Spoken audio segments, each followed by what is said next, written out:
Hello, my name is Michael Eiler. In today's video, we're going to be covering a detailed introduction into board layout using Eagle. We're also hopefully going to be covering how to submit a board both to the ELC for production as well as to a professional fabrication house or fab house. Our first step, if you remember last time, let's see, I can turn my grid on. We finished our schematic. So our circuit has, and actually let me also transition really quickly to this. So more crude drawing, but we have our microcontroller with a single pull down resistor going into an op amp, which generates this constant current source through the use of a bipolar junction transistor or BJT and a sense resistor R sub S. Then we have our load above the BJT, in this case 4 LEDs, and they're being powered by a 6-volt supply. So if we go back to our schematic, we can see we have our ATtiny85 with our pull-down resistor. We have our signal coming out and going into the positive rail of our op-amp with our feedback loop right here going into the emitter of our BJT. We have our single pull-down resistor down here, or not pull-down, our single sense resistor, R2. And then we have our load of 4 photodiodes. The other things that we had to add that weren't as clear is we need a port to plug in our power, and then we want to kind of contain, I guess, the last 3 pins of that op amp, and we're going to be doing that by connecting them all together in what's called a buffer configuration. So normally, if you connect the the inverting input to the output, whatever comes into the positive terminal or the non-inverting input will be what comes out. By connecting them all together, they essentially nullify themselves and they're all connected to ground. So that should minimize effort on this second op amp in that chip. Alright, so we're going to click this button up here, which generates a board file or switches to the board file. And it's going to ask us if we really want to make this, and that's why we're doing this today. So we hit yes, and it just kind of vomits all the parts onto the side of the board. So let's talk about what we have here. So right here, we have our origin point in that lower left corner. We have a generic board right here that we don't need to use, and I don't recommend keeping it because it's pretty big and will waste a lot of space. And then we have all our parts over here. So when I lay out boards, I like to kind of take the following process. I like to lay out things based on their sub-circuit. So if we go back to the schematic, you can see we have a sub-circuit here with the microcontroller and the resistor. We have a sub-circuit here with our constant current source. And by kind of isolating those two, it makes it easier for me to kind of think through this process. So to make it easier, let's start with this microcontroller circuit. So we know we need the ATtiny, and I'm just going to put it in the middle somewhere. Doesn't really matter where, because we're going to move it later. And R1 is our pull-down resistor. And I'll just put it right there. All right, now, one of the big keys that we need to know about is rat's nest. This wasn't used in the schematic because it doesn't really make sense. It doesn't really do anything. Rat's nest gets rid of rat's nest. So right here you can see this is kind of messy. It's not very intuitive. By hitting rat's nest, it re-optimizes the air wires, these yellow wires or yellow reminders going between different components. So these reminders just tell us what still needs to be connected. For instance, we could see our V signal line going right there. It says, hey, this still needs to be connected, and ground also, and then our 3-volt line. Now, I don't really like having ground showing as I work because I'm not going to be hand routing the ground. I'm going to use what's called a copper pour. So to hide that, we can use the rat's nest command, but instead of just doing rat's nest, I'm going to do space exclamation mark and then the name of the trace that I want to hide. And when I hit enter, it hides that trace for me. Now I could bring it back by just doing the rat's nest command. But for now, I'm just going to, rat's nest with the name of the trace. But I want to have that hidden for now. So I'm going to go ahead and do that. And I'm also going to delete the name of this part. Actually, I might just bring it inside.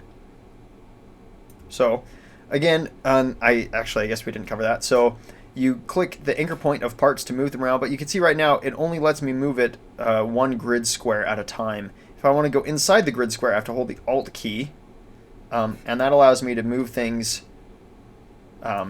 with a higher level of resolution than you would normally get. Oh, excuse me, I'm kind of getting over cold here. Okay, so let's see. That looks good there. I'm going to tuck that resistor in a little closer.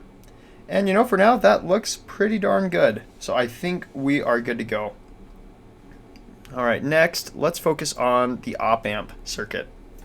So I'll kind of do a box selection around these parts and drag them off to the side. And I'll move this op-amp up. And let's just place it like that for now. And let's move all of these 4 LEDs over. And let's move our transistor over as well. Oops, it looks like we moved our... There we go. We moved our profile. That's not necessarily something we want to move yet. And for the sake of it, we'll just move our power line over there. Okay. Another easy one for us to do quickly is to orient these these LEDs, not photodiodes. Now, should probably give them a little more space. Now, you might notice that the numbers are out of order. That doesn't matter a ton. If we rerun Rat's Nest, you'll see that they're all connected to each other anyway. We have our signal line right here on the cathode, and we have our 6-volt line on the anode for them. So it doesn't particularly matter what orientation we use, so long as they're all together. And I don't really care about the numbers, so I'm going to select those and hit delete. Okay. And I don't care that that's an integrated circuit, and I know that's my transistor, which leaves moving that R2 right in there. And actually, I might bring that back. So to do that, I'm going to use what's called the smash command. I actually don't know where the button for that is, but if you type smash and click on the parts for a component, you'll see it kind of brings their components back, or brings their parts back. So if I click inspector and I click on this part, I can see the name is T1. I can rename this to 2N3904, which now allows me to remember as I lay out my board what that transistor is. So I'll just put that there on the flat side of it. Okay, now let's see what's next. You know, in order to kind of optimize this a little bit more, a lot of this is kind of just kind of experimenting until you find a pattern or a match that looks good, and using the Rat's Nest command to smooth out that trace that we have going on. So you can see that needs to go up and above. Everything else can kind of hang below. I wonder, what if we put this guy right there? If we hang this guy above a little bit, it looks like it's going to intercept itself or kind of step on its toes, but I think we might be able to get around that with a little bit of sneakery. A little tricky working here.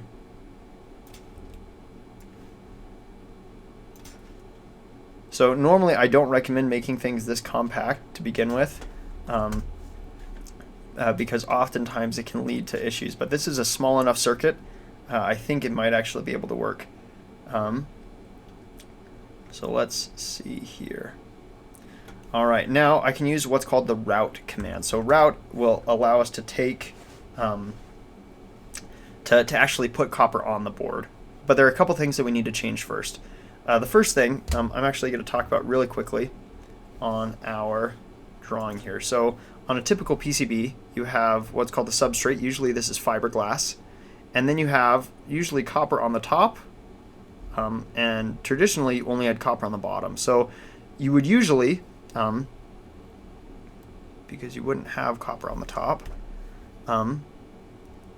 you would typically have your components, like your integrated circuits and things like that, up here, and then the legs would go all the way down to the bottom, and you would have your solder on the copper on the bottom. So we like to follow that same kind of process in the shop, which means we will have our copper on the bottom and our components on the top here. So if you notice on our board, right now it wants to lay copper on the top layer, which if you're doing a professional fabrication house doesn't make a difference, but in our case that wouldn't be as straightforward. So we are going to change this layer to the bottom. It wouldn't be as easy to work with. The other thing is our width is 6. We need to update this to be, the minimum is 12, so we could just put it there for now and change that later. However, I would strongly recommend doing something more conservative, like let's start with 15 and see where that goes. Now, a good way to find those rules is called the DRC. So let's download the DRC in order to better understand what we're capable of working on and what we're not. Those are old notes. Oops, and that's not what I want to click either. As I said before, this video is a little less polished. We are... I guess I'm trying to make this a little more authentic. Oh, I haven't even connected to the internet. Whoops. Let's connect up to BYU Wi-Fi. Well, hope you guys are having a good day. All right. So you can find this through GitHub, and you could either search GitHub for BYU-ELC, and if you go to the users, you'll find one user, which is us, and we go to repositories, and you go to PCB design. Now this has our design rule files, like these DRUs. It has our CAM processor files, which is what we need to generate our data. And it also has a parts library that has common parts that we have. So I'd recommend downloading this whole zip file and unzipping it where you would want it. So you can see I've already downloaded that. So what I'm going to do is I'm going to pull up my file manager. I'm going to cancel this download because I don't want to download it a second time. Alright, so let's assume we just downloaded this and it's sitting in our downloads folder right here. So these files we want to move. So we're going to hit cut, or actually I'll do this, make a new window.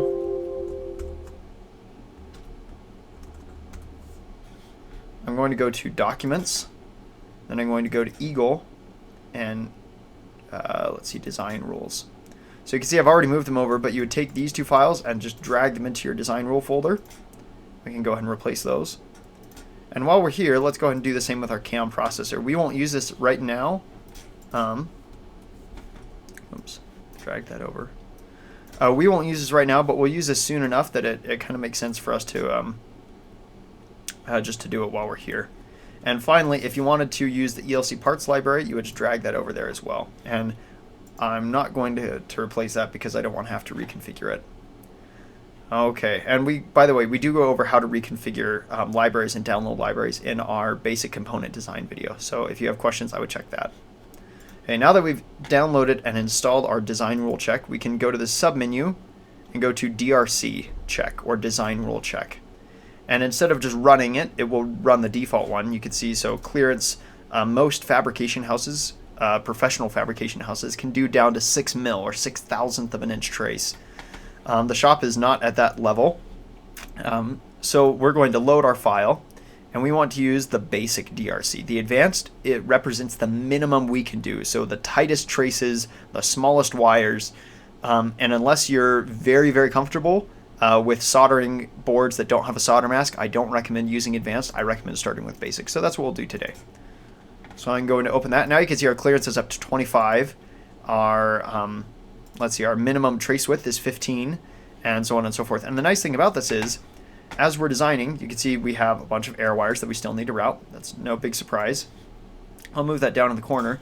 But if I were to have this down at 12, or the default 6, and I put a wire here, you would see, although it lets me put it down, as soon as I run my DRC again, that should have an error. Oh, it reset the size to 15. There we go. Set that to 6. Right, if I put that down, oh no, that's still at 15. Come on. Properties, width 6. Okay. All right, now we get a width error, and it's saying, hey, this is too small for us to manufacture. And there's a little blue hashing. That blue hashing, or red hashing if you're on the top layer, represents the minimum, or represents an error, something that makes this board impossible for us to manufacture for you. All right, now that we've explained the DRC, let's go back to our routing tool, and it sets the width to 15, which is great. And I think that's it. Okay. Oh, and the wire bend. That's the last one. This one, 45 degrees is a kind of a standard minimum wire bend. Going smaller than that or tighter than that can lead to some issues, especially if you're using high-speed circuitry. So we try to avoid that when possible. And it just builds a good habit to keep that at a 45.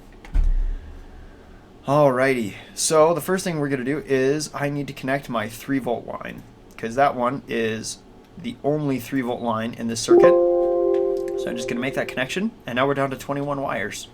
Great first step. The next one I need to do is this 6-volt line. So I'm going to go to that one, and now you can see it needs to connect to all of these. So I could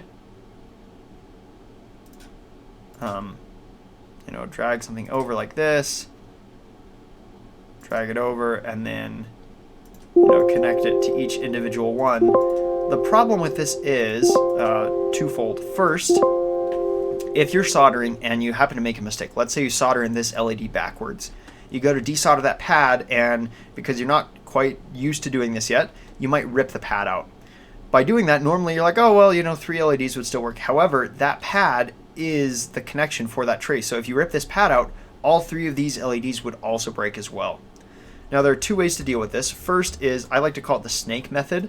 So, essentially, it's not a very clever name, but it works. Each one of these connects into that branch of sorts to kind of get its own power supply. So then if you rip one of those pads out, it's not the end of the world. Now this one would also need that. So I should probably take my own advice. And to get rid of those, we can use what's called the rip up tool. And that allows us to delete specific lengths of wire, which is just kind of a good idea when you're working with things like this. So I'm going to go back to my route tool, and I'm going to carefully put that like that and take this one up like that. Okay.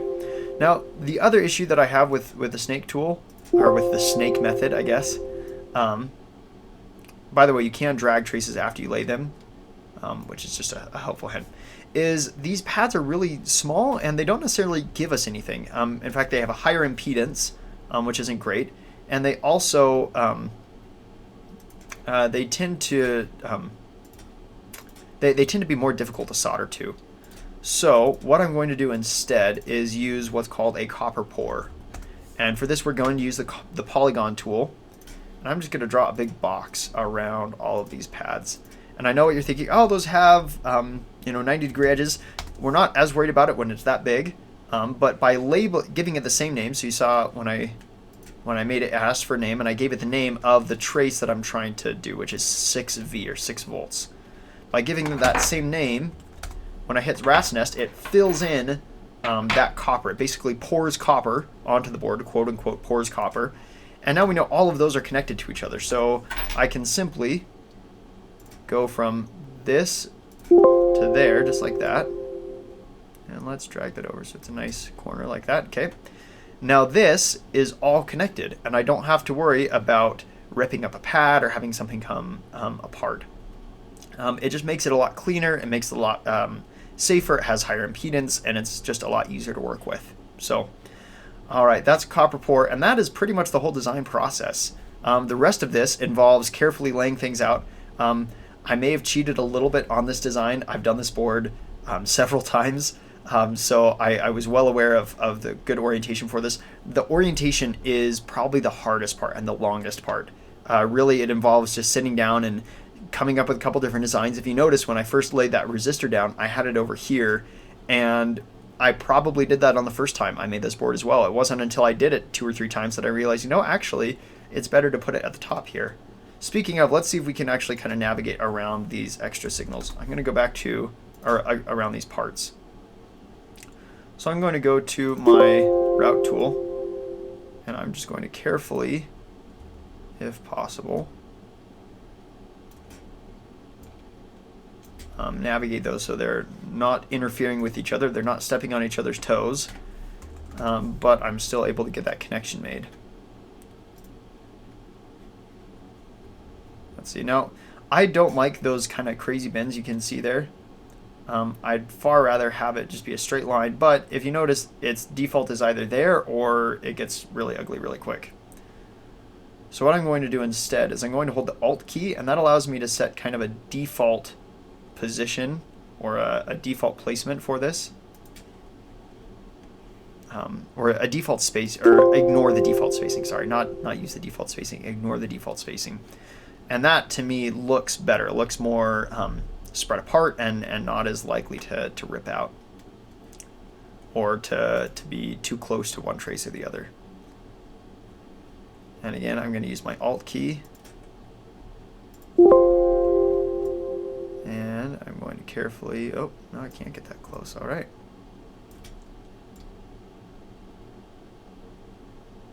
And I also like things to be symmetric. I think they look better that way. Alrighty, now, again, we have these two traces right next to each other, and instead of trying to run wires between them, I'm just going to do a little copper pour here. Call it vref. Run my rat's nest to pour in that copper, and they're now connected to each other. I can extend that just a little bit on each side to give myself a little more copper. Okay, perfect.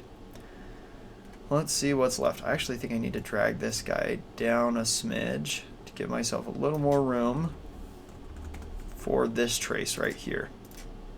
All right, now I know I said that earlier part I cheated a little bit on. This part is completely authentic. I haven't done this recently, so I'm kind of flying blind. All right, the last step that we have is this one right here. Oh, wait, no, I want to do a polygon for this as well. Now you can see those lines look like they're about to overlap. The nice thing about polygons are, first off, they'll warn you, right? I got this big warning here saying, hey, these are overlapping lines. The other nice thing is we can sneak them up until they're just far enough away to be safe, or for us to be able to use it without it possibly ripping out. All right, now this board is almost done. However, we want to add a couple of things to it. The first is I need to do a larger copper pour for the ground plane. So I'm going to use the polygon tool, which the button is right here, in case you're wondering. And if I were to just put down a copper pour called ground, like so, we would run into the issue of overlap. You can see right here these hashed lines are saying, hey, these ground planes or these copper pours are right on top of each other, and it doesn't know how to separate those. So what we need to do is we actually need to take this and change its rank. So rank tells it which one has priority, or which one is allowed to be placed on top of others, and which one should kind of get out of the way. The higher the number, the more, I guess it's kind of ranking like a first place, second place type thing. So the ground plane we want to set to rank 2, and you can see that got rid of those issues that we had earlier about them overlapping on top of each other. All right, now the only problem we have left is we have one air wire. So let's do rat's nest ground and see what's going on here. So we have a couple ground connections over here. We have a ground pin here, there, and there. You can see these two ground planes, even though there's copper here, they're not actually connected to each other. Now I'm going to leverage something that isn't always an option. So I hope you guys don't cry foul too much. I'm going to change the order of these pins right here. So I'm going to delete that wire and that one, rerun my rat's nest, and now you can see they are connected. However, this 3-volt line is not. Now I could snake this 3-volt line all the way around the outside, but that's kind of messy. Instead, I'm going to save this, which I should have done earlier. And I'm going to go back here and I'm going to rearrange these traces. So I'm going to copy and paste that line and that one as well. And then I'm going to delete that one and delete, oh, come on, that one.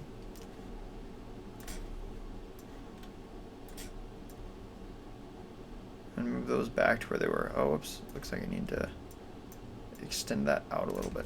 Okay. Go back to my name tool, call this one 3 volts.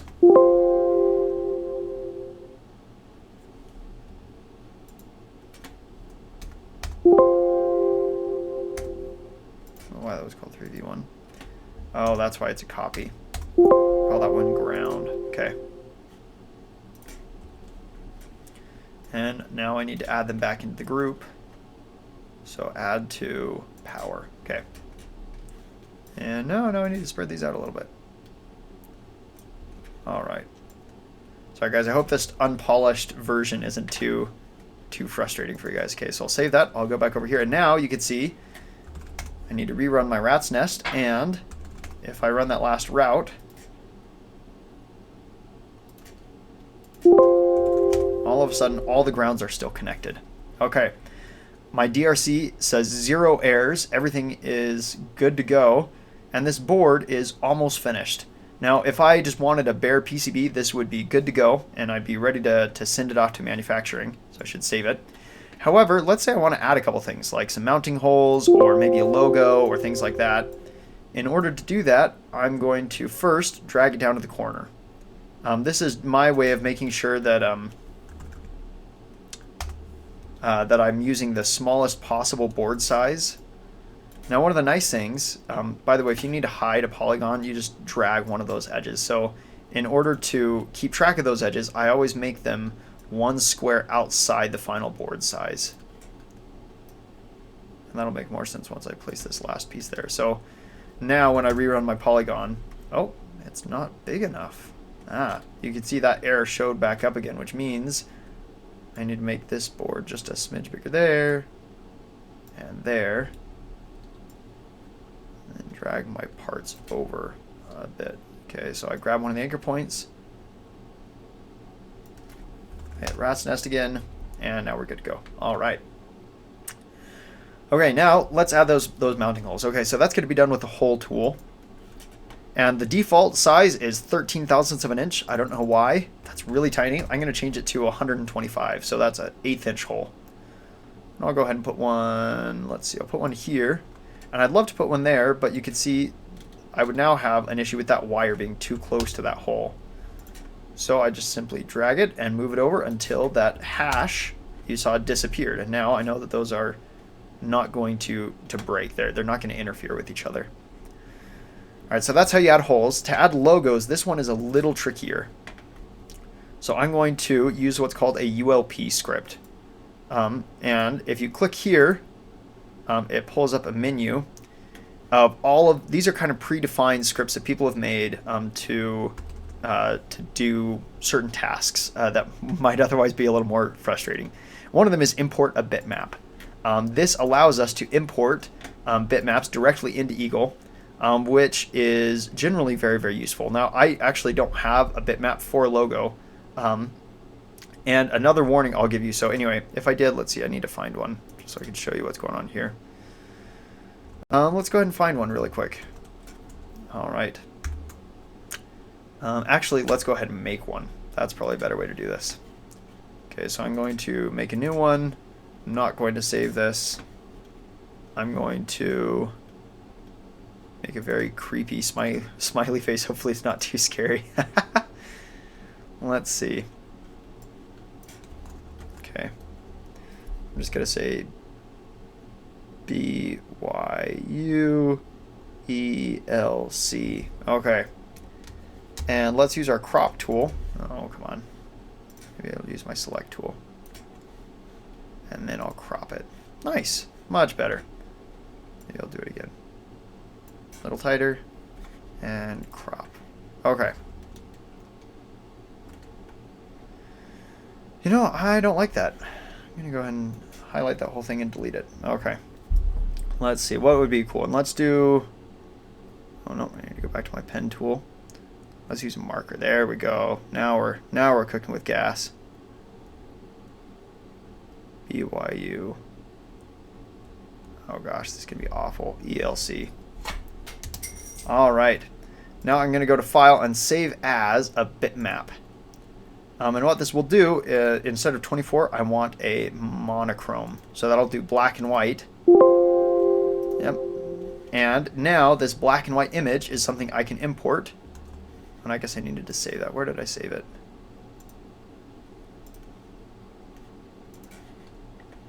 Where did you get saved? Downloads as Untitled. Oh, lovely.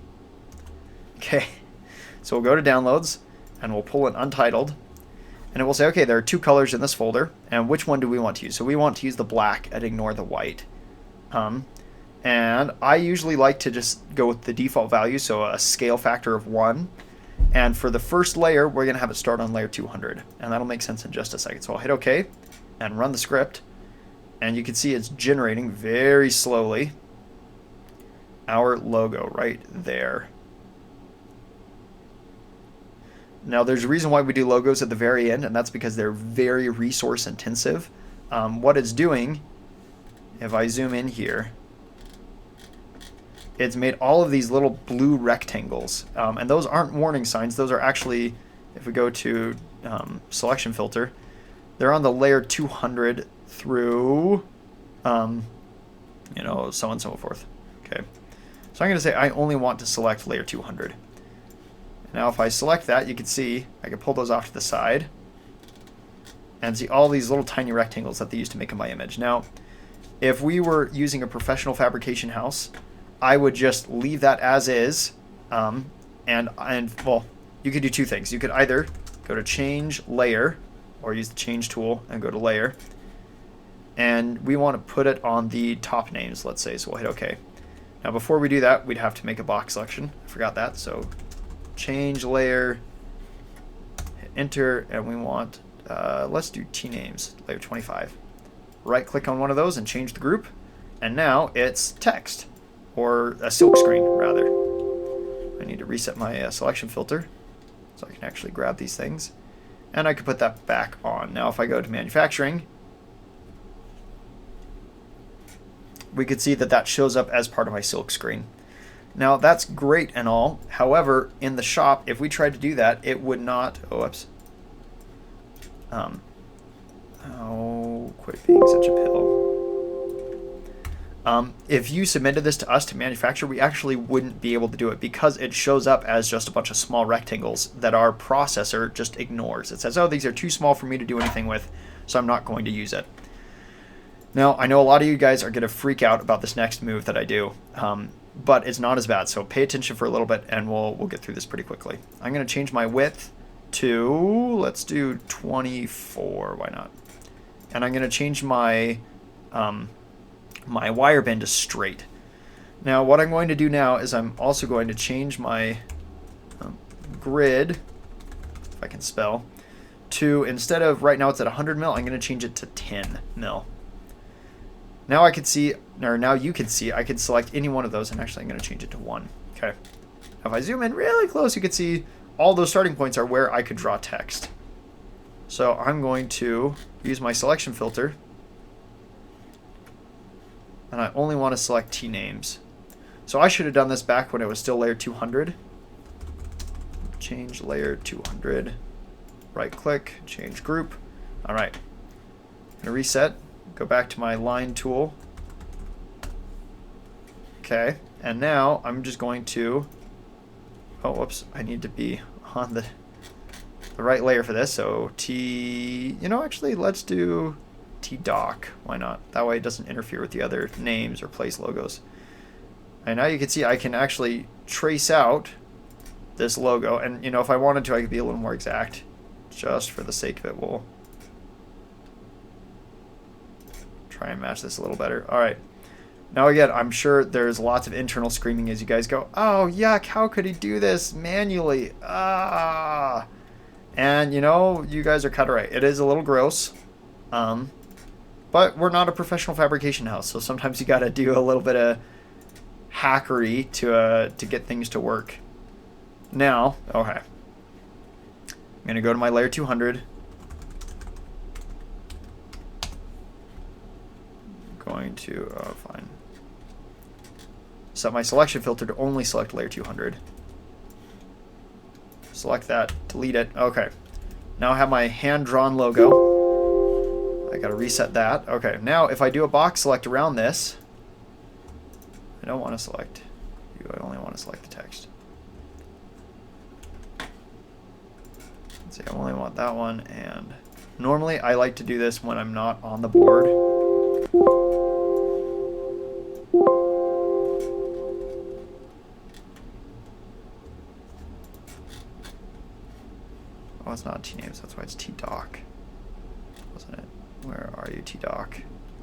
we are.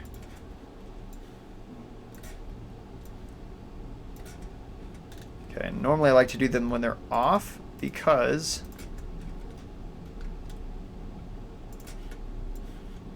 it makes it a whole lot easier to select things. Okay, now I'll hit reset, and I can place this logo wherever I want. The other cool thing is, if I hit copy, I can actually paste this into a part file, just like we talked about in our basic component design video, and you can save this as a custom part that then you could import into whatever board you want. So you make your logo once, and you import your bitmap, you make your logo.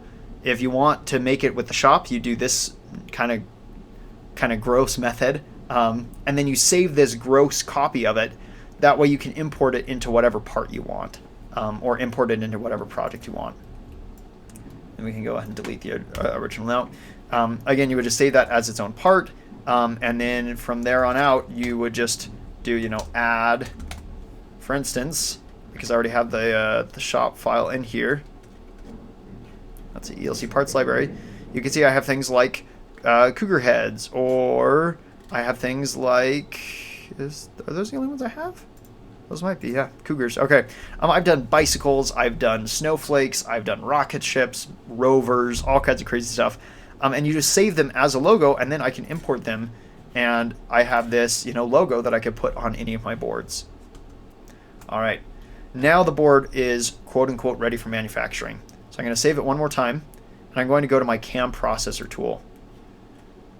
And we're going to load a job file, which in this case we're going to go to local jobs and load our CAM processor. You don't need to change any of these settings, but it is a good idea to look through and make sure, you know, does this look like my copper top or my top layer? Does this look like my bottom layer? Does this look like the profile?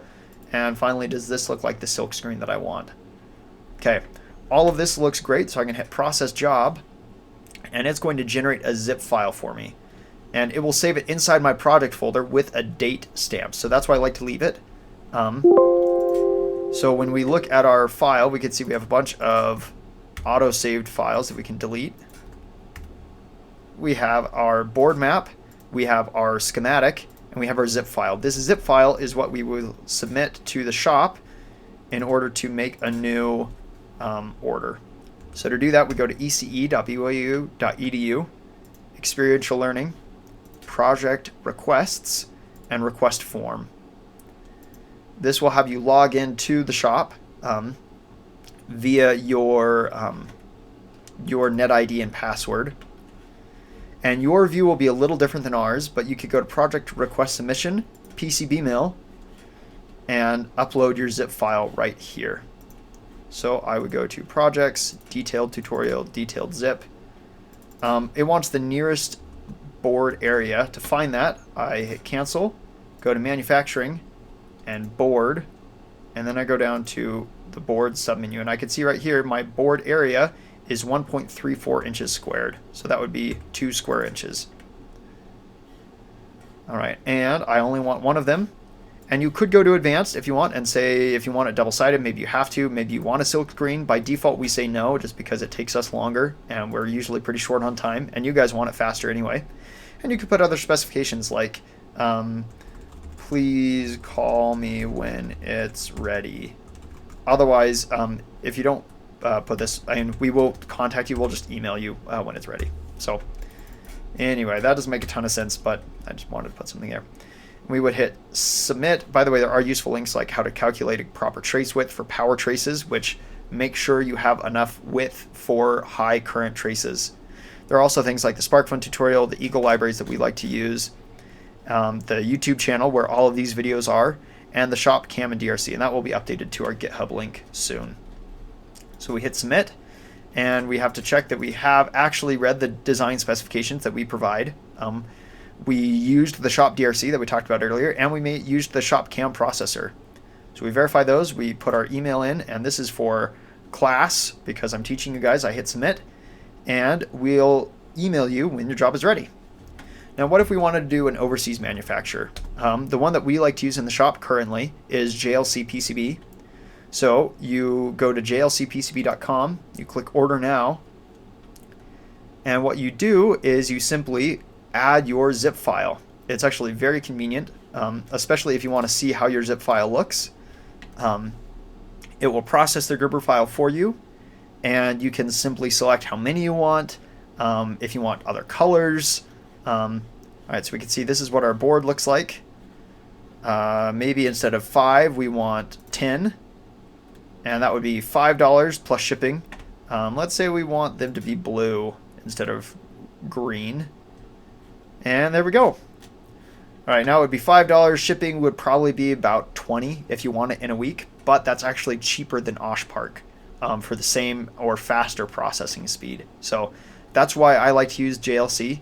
They're a very good service. We haven't had any issues with them. They've been fantastic. Now, I don't have any surface mount components on this board. If you do, I strongly recommend you request a stencil with the PCB. Now, in this case, it wouldn't make a difference. The stencil does cost a little more, but it will make your life infinitely easier if you order a stencil. All right, that about wraps things up. I'm going to close that tab and zoom in for one good thumbnail for the YouTube channel. If you guys have any questions, you are more than welcome to stop by the ELC and ask. We love helping students with their personal projects, with their research projects. That's why we go to work every day. So I hope this series was helpful for you and useful. If you have any comments, leave them below. We try to keep these videos up to date, and we'll certainly add more as there are more questions. So thank you so much, and hope you guys have a great time designing your PCBs.